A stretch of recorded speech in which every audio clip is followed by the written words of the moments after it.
as you mentioned, it's kind of there's a wide range there in terms of what kind of portfolio you want to have. But a good rule of thumb that I had heard is in terms of transaction costs, you want to keep your fees in general around 2% or less, I would say, in a purchase.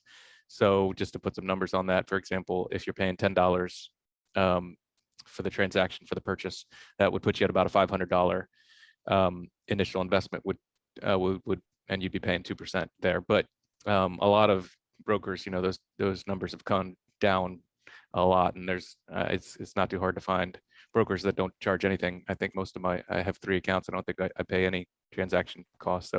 So that's the only kind of hard number I would kind of steer away from. It can be difficult if you're making us like $100 purchase and you're paying somewhere in that $10 range for transaction fees. You're starting off with a 10% sort of in the hole there. So I would avoid that. But otherwise, there's no really. I wouldn't think there'd be any kind of minimum. So just kind of what you can do. I like to do consistent purchasing, once a month or every couple months or whatever you can do. Try to get into that habit, and don't be afraid to sort of make a small initial purchase and buy a stock over time. I know Stock Advisor and some other places have talked about, buying in thirds. I kind of like doing that myself. Make an initial purchase, and then it can be small, and watch the company for a quarter or so, and then maybe buy again. So those are just a couple good kind of strategies, but way to go.